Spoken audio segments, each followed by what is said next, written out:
ক্ষমা, দুই অক্ষরের এই শব্দ বলতে, শুনতে, লিখতে গেলে কত সোজা মনে হয়, কিন্তু একে কার্যকরী করা ততটাই কঠিন। সত্যি কথা বলতে কি, এটা শক্তিশালীদের কাজ, দুর্বলের নয়। ক্ষমা চাইবার জন্য আপনাকে আপনার দম্ভ ত্যাগ করে বিনম্রতার ধরাতলে আসতেই হবে। আর ক্ষমা করার জন্য ততটাই ঔদার্যের প্রয়োজন হয়ে থাকে। এবার ভাবুন সিংহ, যাকে জঙ্গলের রাজা মানা হয়, সে ওই হরিণকে ক্ষমা করতে পারে যে তার ঘুম ভাঙিয়েছে। আপনি কেন করতে পারবেন না? যেখানে সিংহ যদি চায় তাহলে এক প্রহারেই সেই হরিণকে শেষ করতে পারে। জীবনে একটা কথা মনে রাখবেন, যদি আপনার মধ্যে ক্ষমা করার বা ক্ষমা চাওয়ার ক্ষমতা থাকে, যদি আপনার মধ্যে সেই সামর্থ্য থাকে, তাহলে আপনি দুর্বল নয়, আপনি অত্যন্ত শক্তিশালী। কারণ আপনার কাছে সেই শক্তি আছে যা হলো অত্যন্ত মহান। রাধা রাধা। বহুবার আমরা জীবনে নিরাশ হয়ে পড়ি, এই ভেবে যে নিরন্তর চেষ্টা করার পরেও আমাদের নিজেদের লক্ষ্য প্রাপ্ত হচ্ছে না। আমরা বুঝতেই পারি না এটা কি হচ্ছে। অনেকবার এরকম মনে হয় যে সেই লক্ষ্য যা আমরা চাইছি, সেই স্বপ্ন যা আমরা দেখেছি, যার জন্য আমরা নিরন্তর চেষ্টা করেছি, আমরা হয়তো তার যোগ্যই নই। ওই লক্ষ্যই আমাদের জন্য সঠিক নয়।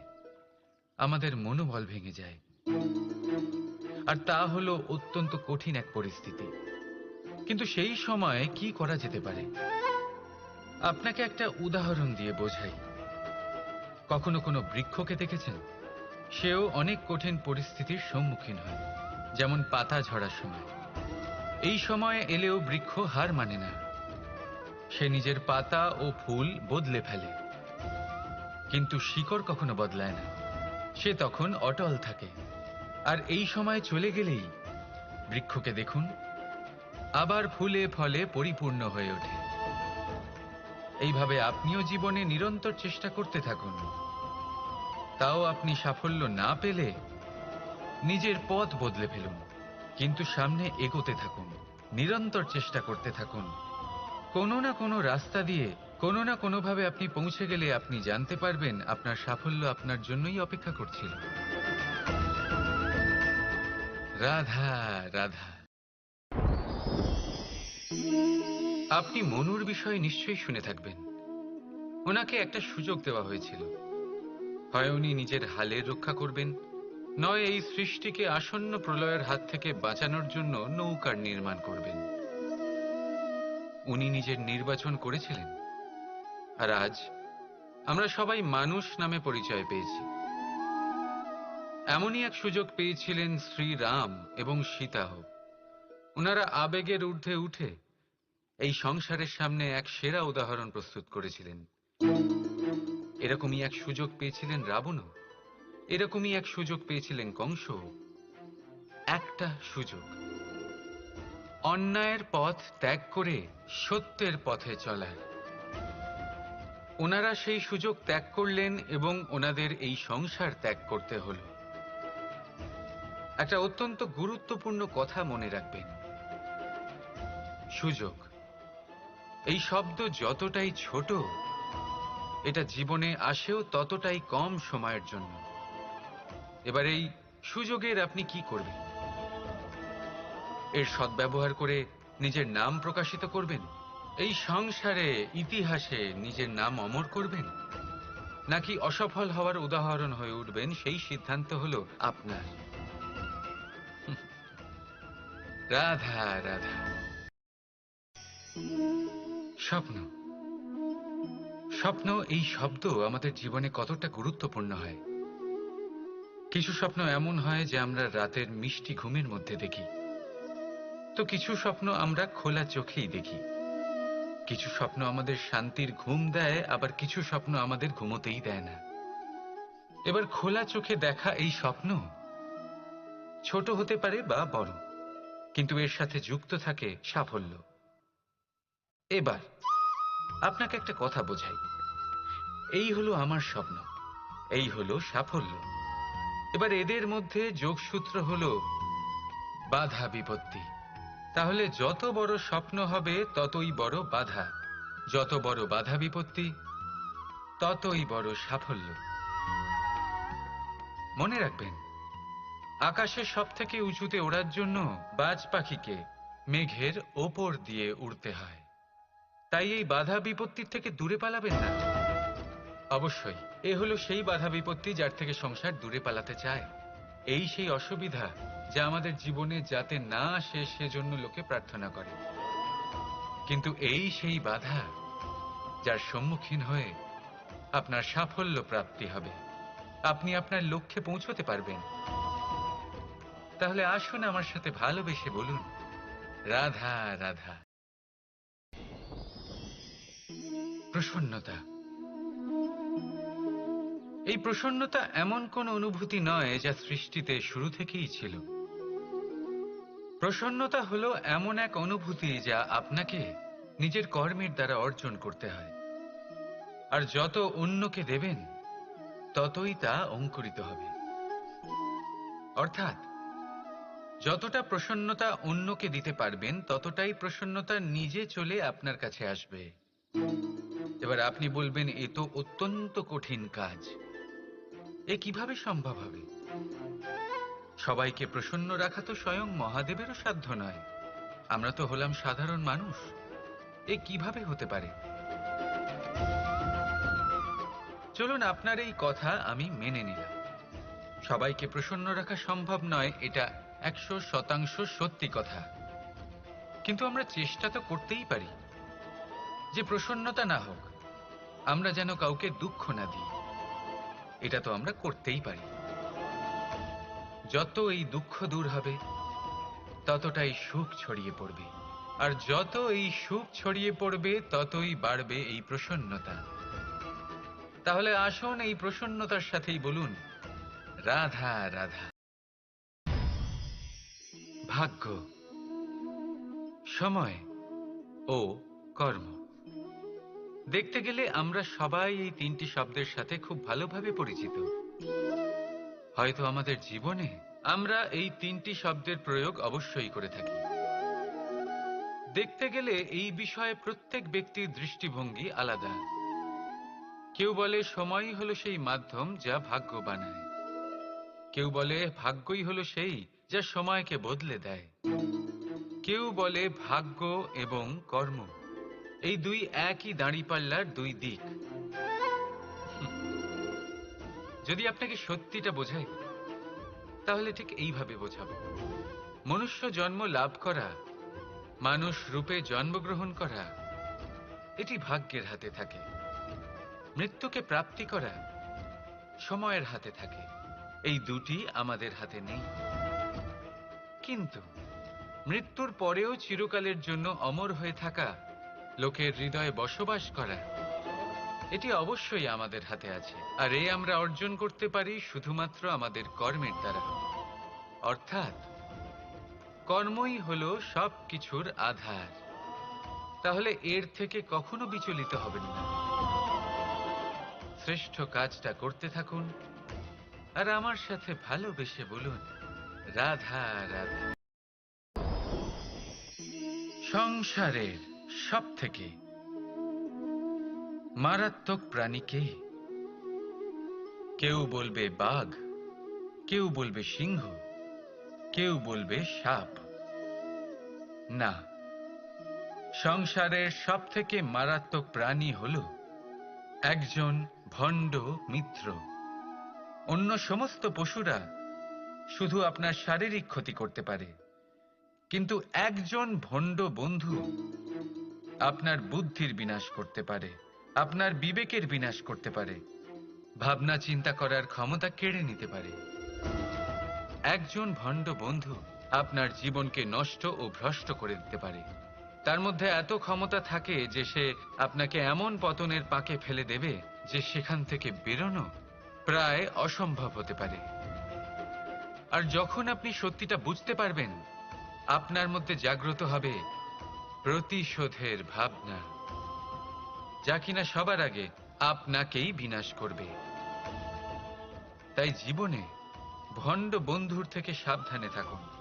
আর বিশ্বাস, এই বিশ্বাস মানুষের ওপরে ভেবে চিন্তেই করুন। আর আসুন আমার সাথে ভালোবেসে বলুন, রাধা রাধা।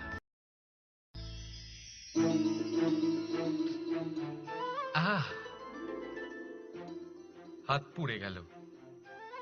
এবার আপনি বলবেন, কৃষ্ণ এটাই তো হবে, জ্বলন্ত কয়লা ধরতে গেলে হাত তো পুড়ে যাবেই। চলুন, এই বিষয়ে আপনি এটা বললেন, ক্রোধের বিষয়েও কি আপনি এরকমই ভাবেন? অবশ্যই ভাবা উচিত, কারণ ক্রোধ হলো ঠিক এইরকমই। আমরা ভাবি এই জ্বলন্ত কয়লা হাতে তুলে কারোর দিকে যদি আমরা ছুঁড়ি তার ক্ষতি হবে, কিন্তু সর্বপ্রথম আমাদেরই হাত পুড়ে যাবে। এই ক্রোধ সর্বপ্রথম আপনারই বিনাশ করবে, আপনার আনন্দ কেড়ে নেবে, আপনার শরীর খারাপ করে দেবে, আপনার অস্তিত্বকে পুড়িয়ে ফেলবে। তাই এই ক্রোধের থেকে সাবধানে থাকুন আর ভালোবেসে বলুন, রাধা রাধা। এই সংসারে কিছু মানুষের তীব্র বাসনা থাকে, সে নিজেকে বিনাশ করতে চায়। কিছু মানুষ মদ্যপান করে নেশায় বুঁদ হয়ে থাকেন, কিছু মানুষ বিলাসিতা করেন, আর কেউ সবার সাথে শত্রুতা করে বসেন। যদি আপনি নিজের বিনাশই চান, তাহলে এইসব করার প্রয়োজনই নেই। শুধু একটু অহংকার পোষণ করুন। হ্যাঁ, আপনি ঠিক শুনেছেন, এই অহংকার আপনাকে বিনাশ করে দেয়। এ হয়তো কাঁটার মতন বেঁধে না, কিন্তু এর ধার আপনাকে রক্তাক্ত করে দেয়।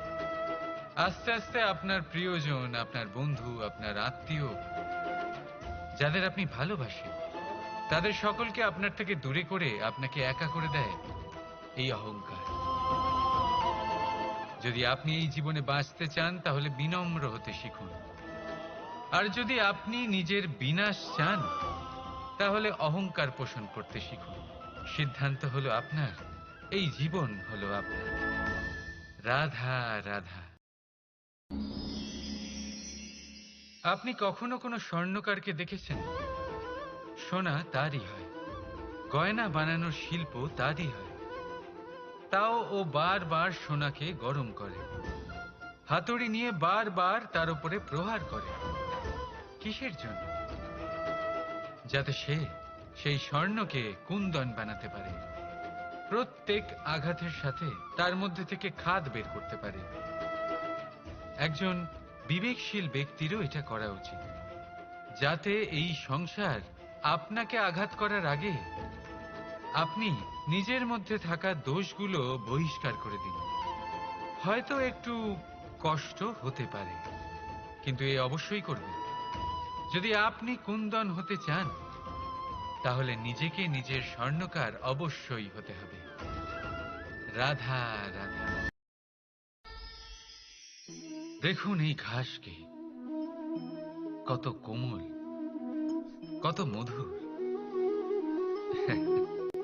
যদি এই ঘাসের ওপর হাঁটেন, তাহলে পায়ে ব্যথা কখনোই হবে না। এর উপরে শুয়ে পড়লে মিষ্টি ঘুম চলে আসবে। কিন্তু এই ঘাসকেই যদি আপনি ঠিক করে না ধরেন, তাহলে এতে আপনার আঙুলও কেটে যেতে পারে। এই নরম ঘাসই আপনাকে আঘাত দিতে পারে। ঠিক এইভাবেই প্রত্যেক ব্যক্তি যিনি ধর্মের পথে চলছেন, তিনি আঘাত পেতে পারেন, যদি ওনার ধর্মের সম্পূর্ণ সত্য, তার আসল স্বরূপের বিষয়ে জ্ঞান না থাকে। তাই জীবনে যে কোনো বস্তু, ব্যক্তি বা সুযোগ আসে, তাহলে তার শক্তির বিষয়ে, তার দুর্বলতার বিষয়ে প্রথমে তথ্য সংগ্রহ করবেন, তারপরেই সিদ্ধান্ত নেবেন। যদি এরকম করেন, তাহলে সাফল্য অবশ্যই আসবে। রাধা রাধা। আপনি কখনো জীবনে সূর্যোদয় দেখেছেন? কত প্রশান্তিদায়ক, কত শক্তিদায়ক হয়। মনের মধ্যে যেন একটা নতুন প্রেরণা দান করে, একটা নতুন উৎসাহ। কিন্তু যদি আপনি উঠতে দেরি করেন, তাহলে আপনি এই সূর্যোদয় দেখতেই পাবেন না। ঠিক এরকমই হয় আমাদের জীবনেও। সুযোগ, সূর্যোদয়ের মতো। যদি আপনি আপনার জীবনে দরকারের চেয়ে বেশি অপেক্ষা করেন এই সুযোগের সদ্ব্যবহার করতে, তাহলে এই সুযোগ আপনার অপেক্ষা কখনোই করবে না, তা চলে যাবে। সেই জন্য এদের সামলে রাখুন। সঠিক সময় আসলে এই সুযোগের সদ্ব্যবহার করুন। নিজের কর্মকে সম্পূর্ণরূপে সার্থক করুন। এটাকে এক মুহূর্তের মতো দেখুন। যদি এরকম করেন তাহলে জীবনও সূর্যোদয়ের মতোই হবে। এতে সন্তুষ্টি থাকবে, গৌরবও থাকবে, আর থাকবে শান্তি। রাধা রাধা। আমরা জীবনে এমন অনেক মানুষকে চিনি যারা অত্যন্ত শক্তিশালী, নিজের পরীক্ষা দিতে কখনো পিছপা হন না, খুব কঠোর হন, আত্মপ্রত্যয়ী হন, কিন্তু তাও তারা সাফল্য পান না। কেন? কি কারণ হতে পারে এর? লৌহ মানবের মতো ব্যক্তিত্বের অধিকারী হওয়া সত্ত্বেও তারা সফলতা কেন লাভ করেন না? এবার এটার উত্তর তাদের ব্যক্তিত্বের মধ্যেই লুকিয়ে রয়েছে। লৌহ মানব, লোহা। আপনি কখনো লোহাকে দেখে থাকবেন, অত্যন্ত শক্তিশালী, অত্যন্ত কঠিন, কিন্তু শুধু তখনই যখন সেটা শান্ত থাকে, শীতল থাকে। তাকে উত্তপ্ত করুন, তা আর কঠিন থাকবে না। তার উপরে এক আঘাত করুন আর তার আকৃতি বদলে যাবে। বুঝলেন? যদি আপনিও জীবনে নিজের শক্তি দিয়ে, নিজের নিরন্তর প্রচেষ্টা দিয়ে বড় কিছু করতে চান, তাহলে সর্বপ্রথম একে শান্ত করে রাখুন, একে শীতল করে রাখুন। জীবনে যা পেয়েছেন তাতেই সন্তুষ্টি পেতে শিখুন। এই ক্রোধের তাপে নিজেকে বদলাবেন না। চিনতে শিখুন সেই চিন্তাগুলো যা ক্রোধ বাড়িয়ে দেয়, আর সেগুলোকে শেষ করে দিন, নয়তো সেই রাগ আপনার পতন অবশ্যই ঘটাবে। রাধা রাধা। ধরিত্রীর বুকে গজিয়ে ওঠা এই দুব্ব ঘাস দেখেছেন? দুব্ব ঘাস, যা আমাদের পাকে শীতল রাখে। এতে যদি বসেন তাহলে মনে হবে নরম কোথাও বসে আছেন। এত ছোট হলেও কিন্তু এর মধ্যে গুণ আছে অনেকগুলি, আর যতটা ছোট এটা ততটাই বড় শিক্ষকও। কিভাবে? ভাবুন, পাতা ঝরার মরশুমের পরে সমস্ত পাতা একত্রিত হয়ে থাকে। একটা ছোট ফুলকি সবাইকে জ্বালিয়ে দিতে পারে, সমস্ত পাতা পুড়ে ছাই হয়ে যায়। কিন্তু এই ঘাসের কিছুই হয় না, সে যেমন ছিল তেমনই থাকে। কারণ কি হতে পারে? প্রথম কারণ, এরা ছোট হয়। দ্বিতীয় কারণ, এরা বিনম্র হয়, বড়ই সহজে দমে যায় এরা। তৃতীয় কারণ, এদের মধ্যে নমনীয়তা থাকে। আপনিও নিজেকে এরকমই বানিয়ে ফেলুন। কখনো নিজেই নিজেকে কারোর থেকে বড় মনে করবেন না। নিজের এই মনকে বিনম্র রাখুন। এবং সবথেকে বড় কথা, নিজের এই মনে সহানুভূতি, প্রেম আর বিশ্বাসের নমনীয়তা বজায় রাখবেন। যদি এরকম করতে পারেন তাহলে জীবন সবসময় সুখে কাটবে। রাধা রাধা। আমরা অনেকবার লোকের থেকে এই কথা শুনেছি, জীবনে যখনই ধন অর্জন করবে বাঁচিয়ে রাখবে। কি হয়, কঠিন পরিস্থিতিতে আপনার খারাপ সময় তা আপনার কাজে আসে। কিন্তু এই কথা কি 100% সত্যি? ভাবুন, এই সমস্ত ধন যা আপনি অর্জন করেছেন তা কি আপনাকে সুস্বাস্থ্য দিতে পারবে? এই সমস্ত ধন কি আপনাকে সুখ এনে দিতে পারবে? পারবে না, তাই না? চলুন আমি আপনাকে একটা কথা বলি। পরমেশ্বর, ঈশ্বর, যদি এই ঈশ্বরের ওপর আপনি বিশ্বাস রাখেন, সর্বদাই ভালো কাজ করেন, সবার মধ্যে প্রেম ছড়িয়ে দেন, আর সবার জন্য শুধু ও শুধুমাত্র শুভকামনা করেন, তাহলে আপনার সাথে কখনো কোনো খারাপ হতে পারে না। তাই সময় বদলান, সময় বদলানোর উপকরণ নয়। আর ভালোবেসে বলুন, রাধা রাধা। অনেকবার আমাদের দৃষ্টিভঙ্গি এমন হয়ে থাকে যে আমাদের আসল সত্যের থেকে অনেকটা দূরে নিয়ে যায়। আমরা যেরকম দেখি সেরকম সবসময় হয় না। এবারে দেখুন না, আমরা মানুষেরা, আমাদের ভালো লাগে, আমরা কোথাও গেলাম, আমাদের স্বাগত জানানো হলো, আমাদের প্রশংসা করা হলো, কেউ আমাদের দিকে হাসি মুখে তাকালো, আমাদের ভালোবাসলো, আমাদের ভালো লাগে। কিন্তু যদি কেউ ক্রুদ্ধ হয়, কটাক্ষ করে, ব্যঙ্গ করে, তাহলে আমরা তক্ষুনি তাকে নিজের শত্রু ভেবে ফেলি, তার উপরে ক্রুদ্ধ হয়ে যাই। একটা কথা মনে রাখবেন, এই হাসি সবার জন্যই হয়। আপনি তাদেরকেও হাসি উপহার দিতে পারেন যাদের আপনি চেনেন, তাদেরও দিতে পারেন যাদের আপনি চেনেন না। ছোটদের দিতে পারেন, বড়দের দিতে পারেন, সবার জন্যই হলো এই হাসি। কিন্তু ক্রোধ, ক্রোধ তাদের ওপরেই আসে যাদের আমরা জীবনে কখনো হারাতে চাই না, যাদেরকে আমরা অসম্ভব ভালোবাসি, যাদের জন্য আমরা আশা করি যে তাদের জীবনের পরবর্তী সময় সব সময় সুখময় হোক, উজ্জ্বল হোক। সেই জন্য আপনার জীবনের সমস্ত সেই ব্যক্তি যারা আপনার উপরে ক্রুদ্ধ হন, কটাক্ষ করেন, জরুরি নয় তিনি আপনার শত্রুই হবেন। হতে পারে সে হলো আপনার শুভাকাঙ্ক্ষী, যিনি আপনার শুধুমাত্র ভালোই চান, যিনি আপনার জন্য একটা সুন্দর ভবিষ্যৎ চান। সেই জন্য সব সময় মন দিয়ে অন্যের কথা বোঝার প্রয়াস করুন। আপনি জানতে পারবেন তাদের কর্মের ধর্ম কি হতে পারে, আপনি জানতে পারবেন তাদের ক্রোধের মর্ম কি হতে পারে। রাধা রাধা।